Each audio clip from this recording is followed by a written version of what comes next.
Tuloy tayo sa ating paksa, mga kapatid. Ang ating paksa, Sis Luz, ano? Opo, ang paksa po natin, ang pinakamatinding pakikipaglaban na nakatakdang mapagtagumpayan ng Iglesia ng Diyos na dapat nating maunawa ngayon sa mga huling araw ayon sa Biblia. Alam mo, may nagsasabi na para bang ang pinakamatindi niyang kalaban sa pag-anib niya sa iglesia, yung tatay niya, yung nanay niya, o yung kaibigan niya, o kaya yung kanyang kapitbahay, something like that. Merong ganong mga pangyayari sa mga kapatid. Pero hindi natin lang namamalayan, meron tayong mas matinding mga kaaway, kapatid na Luz. Opo. At yun ngayon ang ating paksa. That will be the thing that we are going to discover today. Who is the worst of our enemies and what is the worst of the battle that we are going to fight in order to fulfill the triumph or the victory that is destined by God to the Church of God in the Scriptures. What will be the greatest battle, the greatest fight that we have to win over our enemies?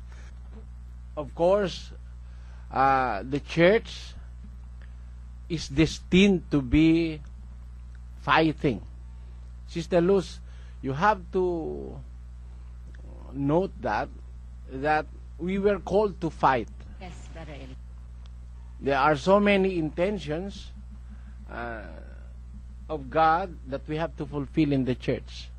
One is to establish a family, that is the family of God in the Bible, as it is written in the book of Psalms, where he said, pinapagmamag-anak niya ang mga nag-iisa. So sa iglesia, ang isang intensyon ng Diyos gumawa ng isang pamilya. Nag-uumpisa yan sa pag-aasawa kay Kristo, sa pakikisama kay Kristo. At sa iglesia rin, isa rin sa mga intensyon ng Diyos, kaya tayo tinawag, ay bumuo ng isang asosasyon, o kumbaga isang union, o isang, kumbaga, kooperatiba. Ang kapatiran ay parang kooperatiba. Yung sinasabi doon sa 6:2 ng Galacia, magdalahan kayo ng pasani ng isa't isa. At ang iglesia, itinulad din ang pagsasama-samang ito sa isang pagsasama-samang magkakaibigan. Pero isa sa mga mahahalagang layunin kung ba't binuo ang iglesia ay para makipaglaban. We have a fight. And ano ba ang pinakamatindi nating kaaway? At ano ang pinakamatinding away o laban na ating hinaharap? Lalo na ngayon sa panahong ito, kapatid na Luz, nakita natin sa paglilingkod ng kapatid na Daniel na ang pinakamatindi nating kaaway si Satanas.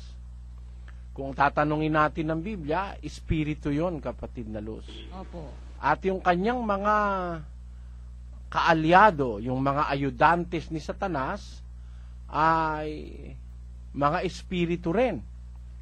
Masasamang espiritu, mga demonyon, tawag ng Biblia. Demons. Ayan. Ngayon, yan ang ating pinakamatitindi. The worst of our enemies are in the spiritual world. That is Satan and his angels, called in the Bible as demons. Now, sa pakikipaglabang ito, ang hindi natin napapansin, kapatid na Luz, kung minsan nagiging unconscious ang kapatid. Sometimes brothers and sisters in the church are being found unconscious of that battle against this worst of our enemies. They are the worst of our enemies. Your father, your mother, your friend, or those that are of the world are not the worst of our enemies. they are small-time enemies of the church. The worst is those that belongs to the spiritual world, and that is Satan and his angels called the demons. Now, what is the greatest battle that we have to win? What is the greatest fight that we have to win? This is the greatest, pinakamatindi na dapat nating maipagtagumpay, kapatid na Luz. Alin ba ito? Yan ngayon ang ating iisa-isahin sa kasulatan. Kasi habang palapit ang wakas, patindi ang ating pakikipaglaban. On the notion that MCGI, walang iba! The wrath of our enemies.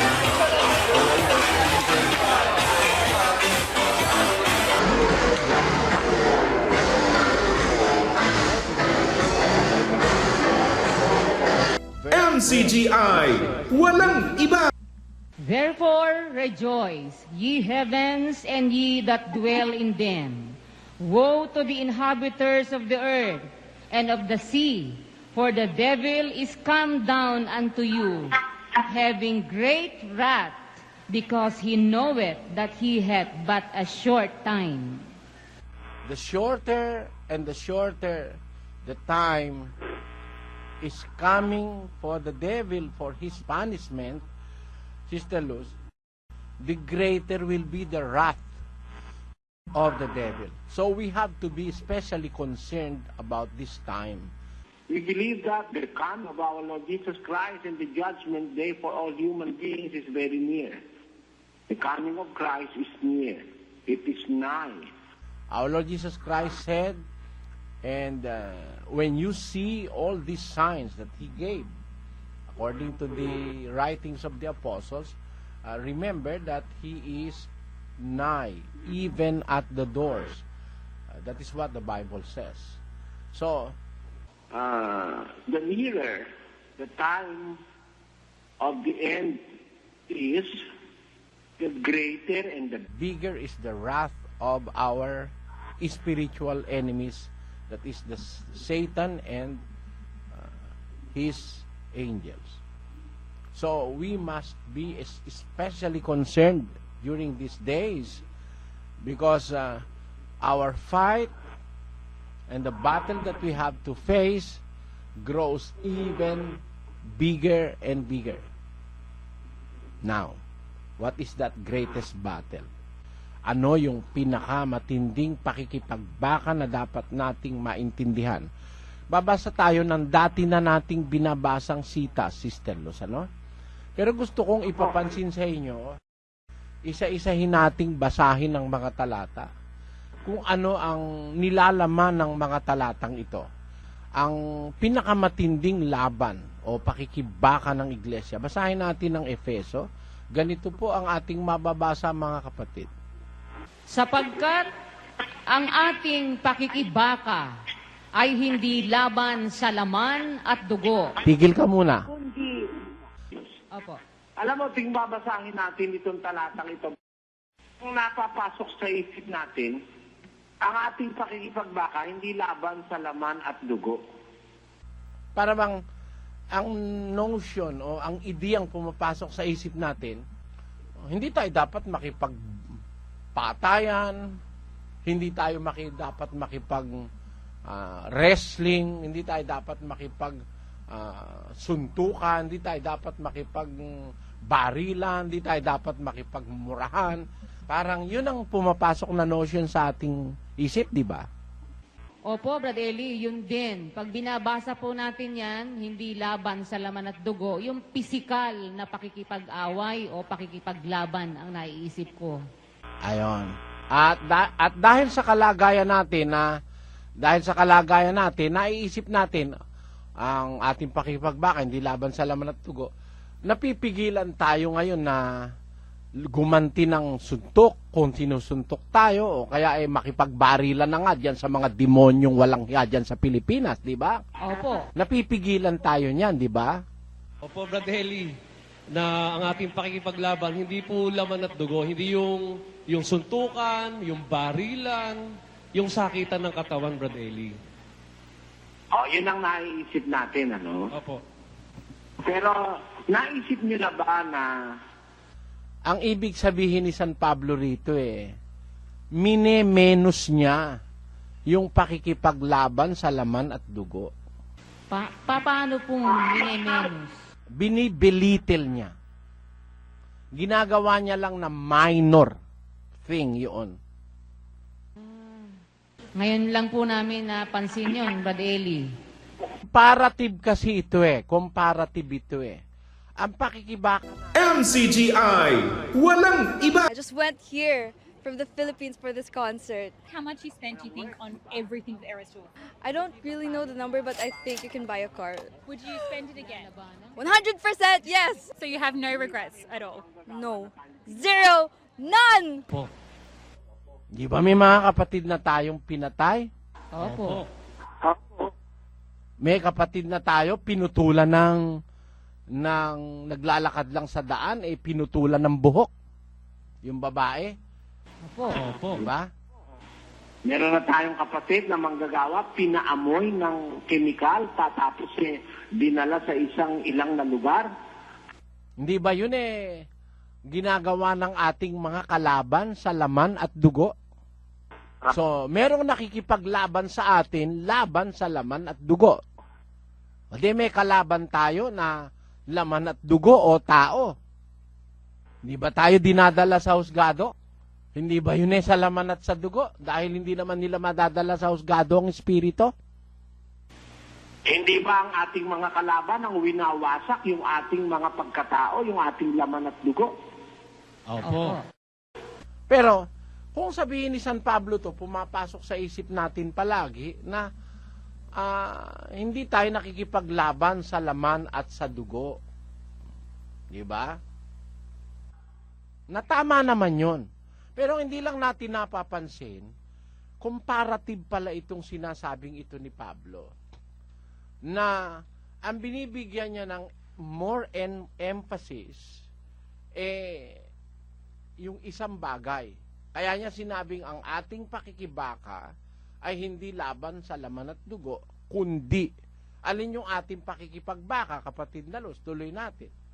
Kundi laban sa mga pamunuan, laban sa mga kapangyarihan, laban sa mga namamahala ng kadilimang ito sa sanglibutan, laban sa mga ukol sa espiritu ng kasamaan sa mga dakong kaitaasan.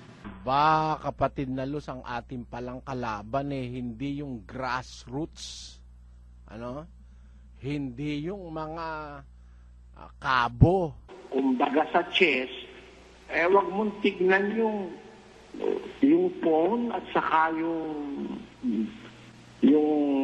ano pa ba yung mababang ranggo sa chess? Yung pawn, yung knight, yung bishop. Yan. Ngayon, ganun ang ating pakikipagbakan, sabi ni Pablo. Hindi dun sa pawn, hindi dun sa... Kumbaga kukunin mo sustansya nitong sinasabing ito ni San Pablo, no? Ang ating kalaban na the greatest of our enemies, yung mga pamunuan. Yan. Yung mga kapangyarihan. Yung mga namamahala ng kadilimang ito sa sanlibutan. Sino yon? Sa mga ukol sa espiritu ng kasamaan, sa mga dakong kaitaasan. Alam mo, yung kasamaan, Sister Luz, may hierarchy rin yan Opo. Meron diyang higher upper echelon of the powers of the devil and his cohorts. Yan ang kalaban natin. Yan ang pinakamatinding kalaban. At alam mo ang sinabi ni Pablo para tayo magtagumpay dyan, Sis Luz? Ano po? Basahin mo yung kasunod na talata.